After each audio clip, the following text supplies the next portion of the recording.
사랑합니다. 반갑습니다. 잘 오셨습니다.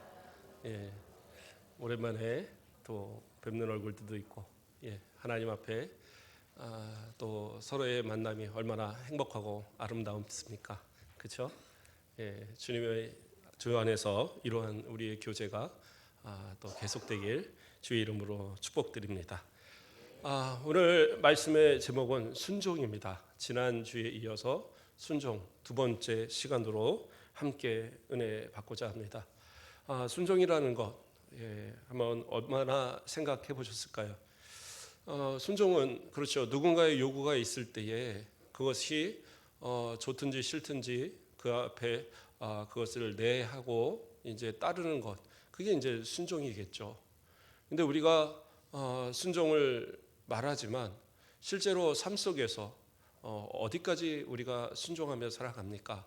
순종의 대상이 있으면 그 앞에 이제 순종을 해야죠. 자녀들은 부모에게 순종을 해야 하고, 그렇죠? 학생들은 선생님한테 순종을 해야 되고, 그런 순종의 관계 속에 얼마나 순종하고 있느냐, 나는 어디까지 순종해 봤느냐, 뭐 그런 것들 있지 않습니까? 한번 생각해 보세요. 나는 진짜 순종하는 사람인가? 그런 생각. 하나님 앞에서 내가 정말 믿음을 가지고 순종하는 믿음을 가진 성도라고 한다면 세상 가운데서도 내가 누군가한테 순종해야 되는 그런 관계에 있을 때 온전한 순종의 모습을 보이며 살아야 되거든요. 그런데 때로는 저는 그런 생각이 들더라고요. 내가 순종할 수 있는 환경들을 상대방이 만들어주니까 내가 순종을 하는 모습으로서 내가 인정받는 것이 아닌가. 어려서 어머니에게 항상 이해했는데 어느 날 싫어요를 했어요. 제가 기억이 납니다. 싫어요를 했어요. 그랬더니 어머니가 장난삼아 또 하라는 거예요. 싫어요 그랬어요. 어머니도 짓궂지 계속 그렇게 하시니까 옆에 있는 아버지가 저를 나무래지 않고 어머니를 나무래시더라고요. 우리 아들이 내가 들을 때 한 번도 싫어요란 말을 하는 걸 들어본 적이 없는데 오늘은 왜 싫어요라는 소리를 재차 듣게 만드느냐고. 그러니까 어머니가 이제 더 이상 그만하시더라고요. 근데 약간은 장난기 섞인 그런 이야기였지만 아버지는 진심으로 얘기를 하시더라고요. 그리고 생각이 드는 게 뭐냐? 내가 순종한 게 아니었구나. 순종할 수 있는 환경을 내 부모가 만들어준 거구나. 내가 싫다라고 할 만한 상황을 만들지 않았기 때문에 제가 이해만 했던 거지. 어느 순간 생각해 보니까 그렇더라고요. 내가 순종하는 아들이 아니라 나를 순종하게 만들어준 부모시더라고요. 효도하는 자녀들도 보면 그래요. 똑같은 상황인데 어떤 사람은 효도하는 사람이라고 인정을 받고 어떤 사람은 효도하는 사람이라고 인정을 받지 못해요. 어느 시골에 효자라고 소문난 집이 있어서 어떤 사람이 자기도 좀 효자가 되보려고 찾아가 봤답니다. 그랬더니 밭에서 일하고 오던 아들이 들어와서는 어머니가 야, 밥 먹어야지. 네. 그럼 밥 먹기 전에 발 닦아야 될 거 아니냐? 네. 그러면 이제 발 닦아라 그래야 되는데 어머니가 물을 대야에다 담아 갖고 오는 거예요. 그리고 앞에서 딱 갖다 놓는데 아들은 발만 대고 있는 거예요. 아들의 그 손으로 엄마가 그 발을, 나이 드신 어머니가 그 젊은 아들의 발을 다 닦아주는 거예요. 그리고 밥을 차려줘요. 또 밥을 다 먹습니다. 거기에 반찬을 어머니가 하나씩 막 얹어주는 거예요. 그걸 다 받아 먹는 거예요. 그래서 그러니까 이제 그걸 지켜보던 사람이 가서 물어본 거예요. 이게 무슨 효도입니까? 어머니 고생만 시키고 이게 효도가 맞습니까? 라고 할 때 그 아들이 하는 얘기가 어머니가 좋아하셔서 어머니가 발을 닦아주고 싶어 하시고 어머니가 반찬을 얹어주고 싶어 하시고 그러니까 저는 거기에 그냥 예하고 따르는 겁니다. 그래서 효도하는 효자라고 소문이 납니다. 그랬다라는 거예요. 그러니까 이분이 또 그러면 저도 가서 효자가 돼야지. 그리고 집에 가서 엄마 물 떠와. 그리고 발 닦으라니까 허딱지가 나니까 어머니가 이게 뭐 하는 짓이냐, 밥이나 먹어. 그러니까 또 밥을 먹으면서 엄마 반찬 얹어줘. 그게 숟가락으로 한대. 부모회가 만들어준 어떻게 보면 그런 효도의 틀이지요. 예. 그러나 그것도 상대가 원하는 것에 맞춰서 하는 거지. 부모가 해줄 마음이 없는데 그것을 요구하는 것도 또 올바른 것은 아니고. 그러니까 이 순종이라는 관계는 상대의 마음이 흡족할 수 있도록 또 만들어주는 것. 그게 이제 사실은 순종의 자세인 거예요. 성경에 보면 골로새서 3장 23절 말씀에 무슨 일을 하든지 마음을 다하여 주께 하듯 하고 사람에게 하듯 하지 말라, 이러한 말씀이 나와요. 이 말씀은 무슨 말이냐면 종들에게, 당시에 신앙생활하는 종들에게 권면하는 말씀이에요. 그러니까 어떤 일을 하든지 주인을 대할 때 사람에게 대하지 말고 주께, 그리스도를 대하듯이, 하나님을 대하듯이 그렇게 하라고 가르쳐주고 있는 거예요. 그러니까 얼핏 보면 아니 무슨 노예 제도를 찬성하는 겁니까? 지금 노예들한테, 주인한테 순종하라고 말한 겁니까? 이거 바울 사도가 잘못한 거 아닙니까? 그게 아니에요. 바울 사도가 말하고자 하는 것은 뭐냐면 당시 상당히 이방 지역에서는 예수를 믿는 사람 가운데 종들이 많았어요. 노예들이 많았어요. 근데 그 노예는 누구에게 속한, 주인에게 속한 사람들이, 주인이 허락하지 않으면 신앙생활을 하고 싶어도 못해요. 어떤 경우는 주인과 종이 함께 교회를 나오는 경우도 있고, 종만 혼자 교회를 나오는 경우도 있습니다. 근데 종이 혼자 나와서 예배를 드리려면 그 주인한테 허락을 받아야 되는데, 주인이 할 일 많은데 그 시간, 1시간 내어서 교회 갔다 온다고 그러면 그걸 허락하겠냔 말이에요. 그러니까 어떻게 해요? 내가 나머지 시간 동안 6일 동안, 또한 혹시 주일에도 일을 시키면 그 다른 시간만큼 최선을 다해서 그 일을 하고, 그럼으로써 주인이 그래 이 1시간 정도 가서 예배 드려도 되지, 이렇게 할 정도로 만들어라는 거예요. 그래야지 그것이 온전한 종의 자세다라고 말하는 거예요. 그러니까 세상에 살아가면서도 사실은 순종이라는 것은 분명히 필요합니다. 꼭 주종관계가 아니라도 또 고용주와 또 이 고용인의 관계에서도 마찬가지로, 피고용인의 관계에서도 마찬가지로 이러한 순종의 자세는 사실은 필요한 거예요. 그러면 뭐 부당한 거 시키는 대로 다 하라는 겁니까? 그런 얘기가 아니에요. 내게 맡겨진 일, 내게 주어진 일에 있어서 최선을 다하시라는 거예요. 그러므로 상대방이 감동을 받아야 돼요. 이러한 사람, 정말 이 사람하고는 내가 끝까지 일을 해야지. 옛날에 IMF 때가 있었잖아요. 그때 많은 회사들이 문을 닫았습니다. 그리고 어느 순간 이제 이 경제가 풀리고 다시 사업이 활성화되면서 이제 뭐 공익 광고 같은 거였고, 아니 어느 기업 광고였나요? 거기에 그 사장이 나와서 찾는 거예요. 누구야? 내가 그때 네가 마지막까지 나하고 함께했던 거 참 기억이 난다. 너무 고마웠다. 내가 이제 사업이 풀렸으니까 다시 돌아와라. 나하고 함께 일하자. 이러면서 이제 그 방송에 나오는, 광고에 나오는 그러한 모습을 봤어요. 정말 감동을 받은 그런 사장이 그 직원, 내가 이제는 마음껏 해줄 수 있고 마음껏 월급을 줄 수 있으니까 꼭 너만큼은 돌아왔으면 좋겠다라고 말할 수 있는 그 정도의 어떤 직원, 그 정도의 피고용인이라면 정말 그 사장의 마음을, 그 오너의 마음을 감동시키는 거 아니겠어요? 그러한 가운데 내가 신앙생활하는 거 누가 뭐라고 하겠어요?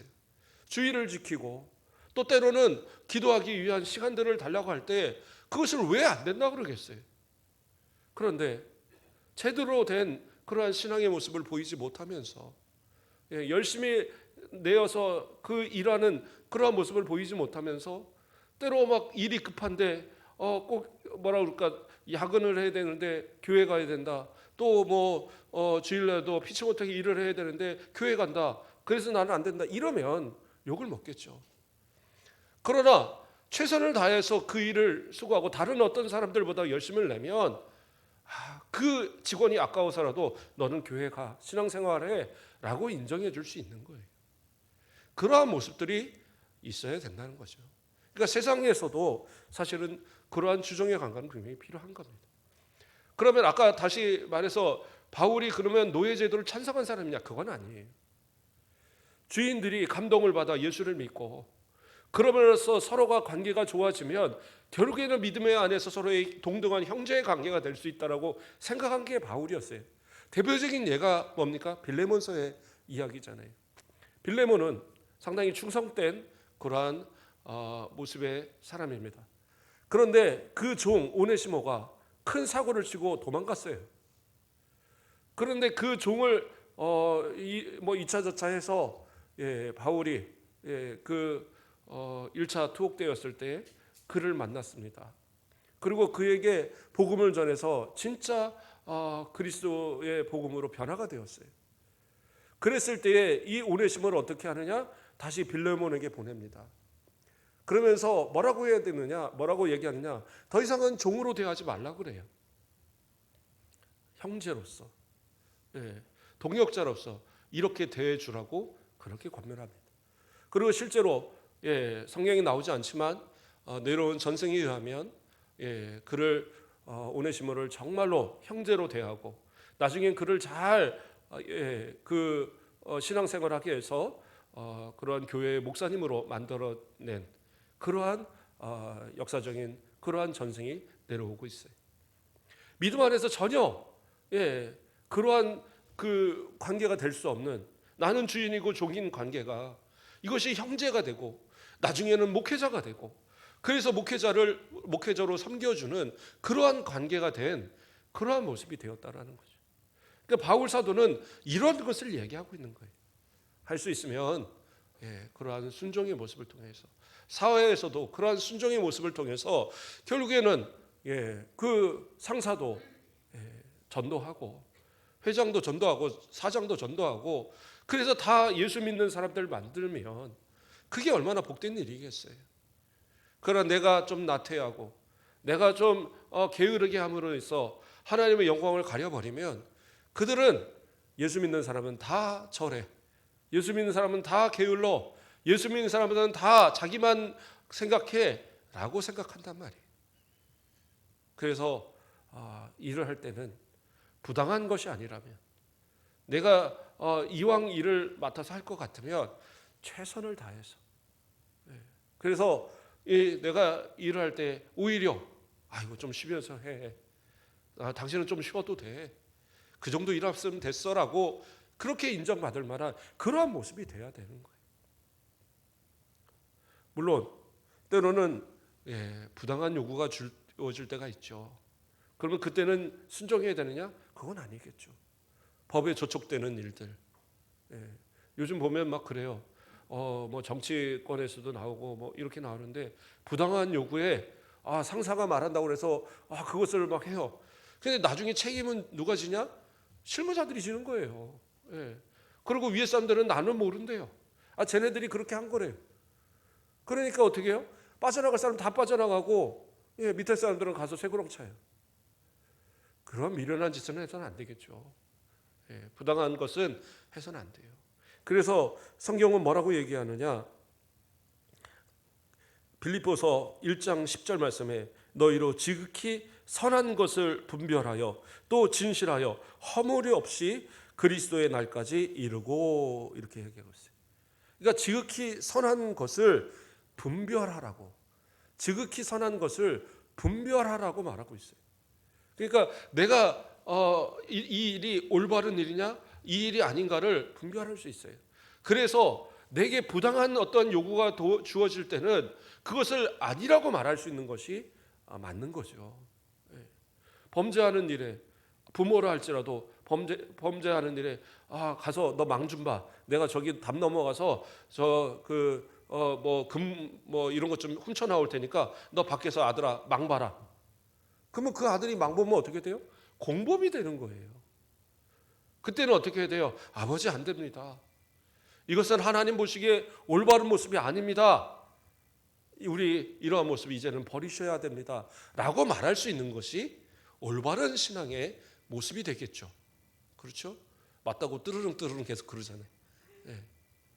하나님 앞에서 진짜 신앙의 모습들은 세상 가운데서 그러한 선한 것을 분별해 줄 수 있는 그러한 모습도 있어야 돼요. 그래서 이것이 부당하다면 부당하다라는 것을 가르쳐 줄 수 있어야 돼요. 그렇지 않으면 나도 공범이 돼서, 그러니까 세상 가운데서 에이 기독교인들 다 똑같아 이러한 소리 듣는 거예요. 사장이 부당하게 뭐 편법을 이 분식회계 이런 거 있잖아요. 분식회계가 뭐냐, 분치를 하는 거다 뭐 이러더라고요. 그러니까 서로 장부를 다르게 하는 거죠. 그런데 그러한 것들에 이거 괜찮아, 아니에요. 아닌 건 아니라고 말할 수 있어야죠. 그래서 회사 쫓겨나요? 그럼 나 쓰는 데 가면 돼요. 부당한 일에 하나하나 손대기 시작하면 나중에 내가 그거 책임져야 되는 거예요. 하나님 앞에서도 그건 죄가 되는 겁니다. 철저하게 하나님 앞에 정직한 신앙, 그래서 선한 것을 분별할 수 있는 그러한 모습, 그래서 허물이 없이 그리스도의 날, 주님 오시는 그날에 앞에 섰을 때 너 참 잘 살다 왔다라고, 교회에서만 예배 잘 드리고 기도 잘하고가 아니라 세상 가운데서도 선한 모습으로서 진짜 그리스도인다운 모습으로 살았다라고 인정받을 수 있는 그런 모습이 되어야 된다는 거예요. 그게 진짜 순종하는 성도들의 삶의 자세인 겁니다. 그러나 우리가 무조건 순종해야 되는 경우가 있습니다. 뭐예요? 하나님의 말씀. 하나님의 말씀 앞에는 순종하셔야 돼요. 하나님이 주시는 말씀 안에서는 우리가 그것이 이렇구나 저렇구나 내 생각하고 판단하지 마세요. 그거는 목사님 말씀 아니에요? 아니, 저는 성경의 말씀을 얘기합니다. 저는 특별히 다른 그러한 사설을 많이 하는 편은 아니에요. 이 말씀 안에서 되도록이면 예화들도 찾고 말씀 안에서 되도록이면 구절들을 찾는데 제가 다 안 읽어드려서 그렇지 구절들마다 다 찾아서 말씀하는 거예요. 그런데 이 말씀들이 주어질 때에 아멘을 받으세요. 혹시 그래요, 목사님이 설명하는 말씀이 좀 뭐라고 하면 그 하나님의 말씀이라도 그 말씀 구절 그대로라도 아멘하고 받으세요. 그러시면 되는데 어떻게 해요? 그거는 2000년 전에 쓰여진 성경, 그 전에 창세기 같은 경우에 이 3500년 전에 쓰여진 이 성경, 지금은 좀 다르지 않겠습니까? 그러니까 어느 거는 맞는 건 듣고 안 맞는 건 안 들어야죠. 이런 생각을 가지면 그건 신앙생활하는 모습 아니에요.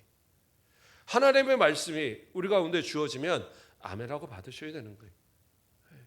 물론 성경이 정한 법이 있고 정말 반드시 지켜야 하는 법이 있고 사회의 법이 있어요. 율법에 보면 사회의 법은 그 당시와 지금의 상황에서 바뀌는 부분들은 있습니다. 물건을 훔쳤다 그러면 배로 갚아라. 그건 이제 사회법이라는 말이에요. 그러니까 지금의 법에서 법률에 정하는 대로 벌금을 내고 또 배상을 하고 그렇게 배상을 해야 하는 거죠. 그러니까 이런 경우에는 사형을 시켜라. 그건 이제 사회법이란 말이에요. 그러면 이 법에 따라서 이 지금의 법에 따라서 나아가요.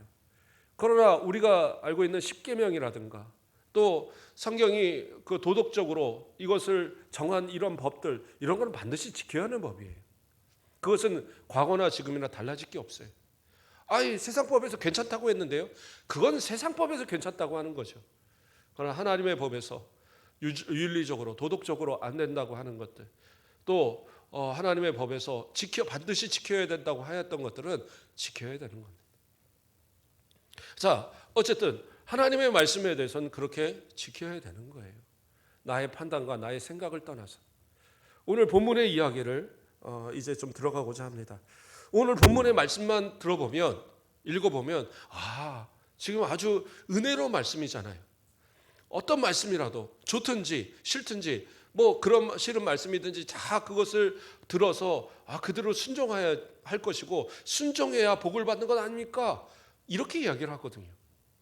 그런데 이 배경을 우리가 좀 알면 이게 얼마나 가증스러운 이야기인가를 우리는 알 수 있어요. 우리가 새벽에 예레미야서를 쭉 살폈거든요. 그리고 이제 예레미야서를 다 끝내고 지금 에가서로 들어갔습니다. 근데 이 예레미야서 가운데에 나오는 이 42장에 나오는 이야기는 어떤 이야기냐? 유다가 멸망을 했습니다. 유다가 이제 하나님의 그 말씀대로 예레미야 선지가 예언한 대로 이 유다가 멸망을 했어요. 그리고 나서 이 바벨론 왕이 이 그다랴라는 사람을 이 유다의 신하들 가운데에 그 바벨론의 친바벨론 정책을 폈던 그다랴를 총독으로 세워놨습니다. 그래서 남아있는 백성들을 다스리고 또 거기서 조공을 바벨론으로 바치도록, 그래서 밭과 모든 이제 과수 이런 걸 관리하도록 총독으로 이제 세워놓은 겁니다. 그가 총독으로 세워지고 나니까 이제 도망갔던 사람들이 다 그가 이제 있는 성읍 미스바로 이게 모여지는 겁니다. 예루살렘은 완전히 황폐화됐기 때문에 그곳에는 뭔가를 할 수 없기 때문에 미스바를 이제 거점으로 두고 미스바에서 이제 사람들이 모이기 시작했어요. 그러면서 많은 지휘관들, 군대 지휘관들도 흩어져서 숨어 있다가 이제 다 오게 되었습니다. 그 가운데에 암몬에 숨어 들어갔던 또 이 유다의 왕족 중에 한 사람인 이스마엘이라는 사람이 있었어요. 이가 다른 지휘관들과 이렇게 왔다가 그 중에 이제 요하난이란 또 지휘관이 이스마엘이 아무래도 이상하니까 저 사람 반역할 것 같으니까 그다랴 당신이 조금 주목하여 보시고 허락하면 내가 가서 죽여버리겠습니다. 그랬더니 이 요하난이 마치 질투하는 것처럼 그렇게 생각을 했던 것 같아요. 그러다가 이스마엘이 자기 이 부하들을 데리고 이제 가서 같이 이제 이 식사를 나누는 거예요. 그다랴와 식사를 나누는데 거기서 칼을 들어서 그다랴를 죽이고 그 곁에 있던 유다인들을 죽이고 그리고 이 갈대아 군사, 이 바벨론 군사들까지 다 죽여버렸어요. 심지어는 사마리아에서 저 예루살렘으로 그 예루살렘이 파괴당했다는 소식에 너무 슬픈 나머지 그곳으로 이제 순례하려고 하는 이 가서 제사를 드리고자 하는 그런 순례객에 그 80명 중에 70명을 죽여버립니다. 그리고 그들의 것을 다 뺏어버렸어요. 아주 악한 사람이에요, 이스마엘이라는 사람이. 그리고 이제 바벨론 군대가 혹시 또 쳐들어올까 두려우니까 나머지 이 미스바에 있는 모든 그 백성들을 다 끌고 암몬, 자기가 이제 잠시 피해 있던 그 암몬으로 돌아가려고 합니다. 그러니까 결국엔 암몬 왕의 사주를 받았던 거예요. 그런데 요하난이 그 소식을 듣고 이제 가서 그 뒤쫓아 가니까 백성들을 이제 다시 되찾고 이 이스마엘은 그 자기 그 따르는 7사람을 데리고 저 암몬으로 도망가 버립니다. 그리고 나서 생각해 보니까 요하난이 생각을 해 보니까 이 다시 미스바로 돌아갔다가는 바벨론 군대, 바벨론 왕이 군대를 보내서 싹 밀어서 자기들을 다 쓸어버릴 것 같은 거예요. 그러니까 그 마음 가운데 두려운 마음이 드니까 안 되겠다. 이 사람들을 다 데리고 애굽으로 도망가야 되겠다 생각을 한 거예요. 그래서 베들레헴까지 이 미스바로부터 베들레헴까지 이 백성들을 끌고 데려왔어요. 베들레헴 근처에 있는 지역까지 데려왔는데 이 따라온 사람들이 얘기하는 거예요. 그래도 우리 예레미야 선지자에게 한번 물어봅시다. 우리가 진짜 애굽으로 가야 되는지 아닌지 우리 한번 물어봅시다라고 간청을 하는 거예요. 그러니까 요하난이 마음엔 들지 않지만 그래 그래도 한번 물어보지, 이 상황 됐는데 안 된다고 하겠어 생각을 들고, 그리고 나서 이 예레미야 선지자한테 묻는 그러한 이 하나님 앞에 기도해 달라고 요청하는 내용이 바로 이 내용인 거예요. 그러니까 우리가 읽은 내용에서는 우리가 당신을 우리 하나님 여호와께 보냄은 그의 목소리가 우리에게 좋든지 좋지 않든지를 막론하고 순종하려 함이라. 그러니까 순종하겠다라고 말을 하잖아요. 그러니까 이 말을 듣고 예레미야 선지자가 가서 기도를 합니다. 며칠을 걸렸냐면 3일 동안을 기도합니다. 하나님, 이 백성이 어떻게 해야 됩니까? 애굽으로 가야 됩니까? 아니면 이 미스바로 다시 가서 거기서 남아 있어야 됩니까? 하나님 도와주세요. 응답해 주세요. 그러니까 하나님이 3일 만에 응답을 하셨어요. 그러니까 그 내용을 가져와서 이야기하는 겁니다. 그러면서 하는 말씀이 뭐냐? 애굽으로 떠나지 말고 이 땅에 있으라는 거예요.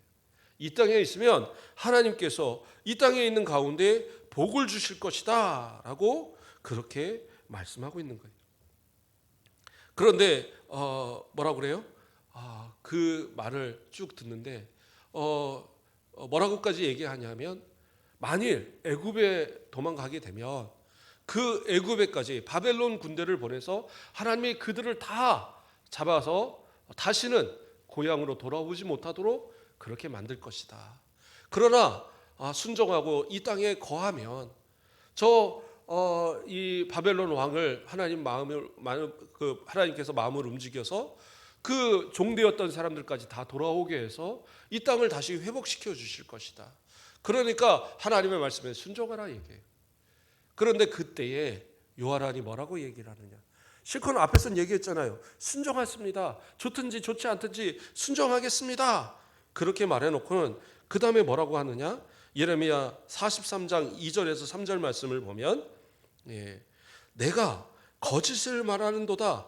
우리 하나님 여호와께서 너희는 애굽에서 살려고 그리 가지 말라고 너를 보내어 말하게 하지 아니하셨느니라. 이는 네리야의 아들 바룩이 너를 부추겨서 우리를 대적하여 갈대아 사람의 손에 넘겨 죽이며 바벨론으로 붙잡아가게 하려 함이라.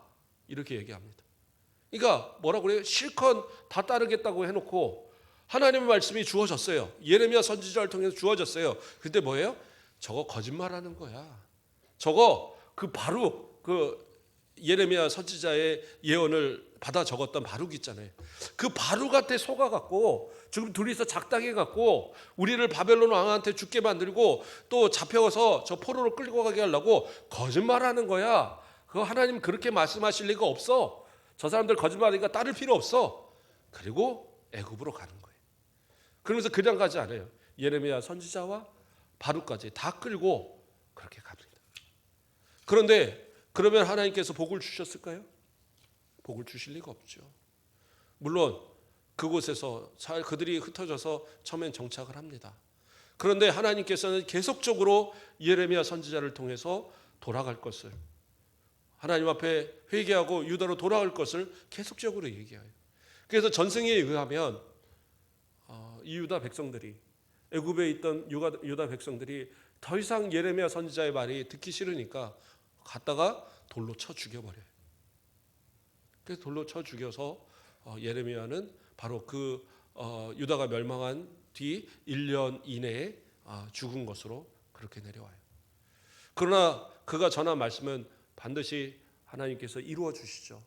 그래서 학자들은 그 뒤에 바벨론 군대가 애굽을 쳐들어갈 때에 유다 백성들이 흩어져 있던 그 지역을 점령하고 그 사람들을 다 죽이고 끌고 가는 그러한 일들이 실제로 일어났다라고 그렇게 역사는 이야기를 합니다.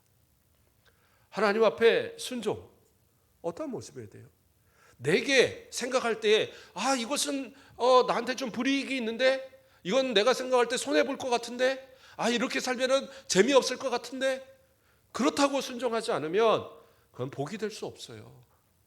이들이 처음에 이야기한 대로 좋든지 좋지 않든지 순종해야 복이 있는 거예요. 근데 막상 하나님의 말씀을 따르겠습니다, 저는 따르겠습니다 실컷 얘기하다가 막상 내 생각과 맞지 않는다라고 여겨지는 말이 주어지면 그때 가서는 어떻게 해요? 에이 그런 게 어딨어, 이건 목사님 말이야. 에이 그런 게 어딨어, 이거는 옛날의 말이야. 지금하고는 안 맞아. 이렇게 치부해버리는 이러한 모습들이 얼마나 많은지요. 하나님 앞에 순종은 무조건 순종이에요. 내가 원하든 원하지 않든 그것은 세상 일을 할 때 판단하는 방법이고, 하나님의 말씀 가운데서는 그 기록된 말씀대로 아멘 하고 받으시면 되는 거예요. 신약성경에서도 예수님을 찾아왔던 한 부자 청년이 있었어요. 그가 뭐라고 얘기합니까? 어떻게 하면 선한 선생이여 영생을 얻습니까? 이야기 중간 얘기 다 건너뛰고 십계명에 대해서 쭉 얘기하시니까 제가 그건 어려서부터 다 지켰습니다. 아주 의기양양했어요. 그런데 예수님 결론적으로 뭐라고 얘기하셨어요? 내 소유를 팔아 가난한 자들에게 주라. 그리하면 하늘에서 보화가 내게 있으리라. 그리고 와서 나를 따르라. 뭐예요? 내게 가진 것들을 나눠주고 주의 영광을 위해서 사용하고, 가난한 자를 위해서 사용하고, 병든 자들을 위해서 사용하고, 필요한 자들에게 나눠주고 어떻게 해요? 예수님을 따르라는 거죠. 주님을 철저하게 그 말씀을 따라서 그것이 힘든 일이든 그것이 감당하기 어렵던 아멘으로 순종하여 나아가라는 거예요. 그러면 천국에 영생을 소유한다라고 약속을 했어요. 그런데 청년은 어떻게 해요? 재물이 많음으로 근심하여 떠나가 버렸어요. 영생의 방법을 제시해도 그것이 내게 순종하지 못한다라고 판단을 하면 순종 못하는 거예요. 얼마나 무지한 일입니까? 우리 성도들도 그렇지 않겠어요? 물론 하나님께서 지금 뭐 전재산 팔아서 드려라 그렇게 안 하세요. 그거는 저 이단들이 잘 써먹는 방법이고, 제가 뭐 여기서 제가 뭐 안수하면 뭐 일이 잘 됩니다. 무조건 됩니다. 그런데 재산 바쳐야 됩니다. 막 이래버리면 한 뭐 이렇게 몇 번만 설교하면 한 서너 분은 그거 따를지도 모를 거예요. 그게 이단들이거든요. 절대 그런 것에 현혹되면 안 됩니다. 그런데 만일입니다. 이건 만일 주님께서 정말로 내게 너의 것을 나에게 바칠 수 있느냐라고 물어보신다면 뭐라고 대답하시겠어요? 아멘 하시겠습니까? 그게 순종인데 재산? 저 그거 못 바칩니다. 자녀? 저는 그거 못 바칩니다. 아브라함은 어떻게 해요?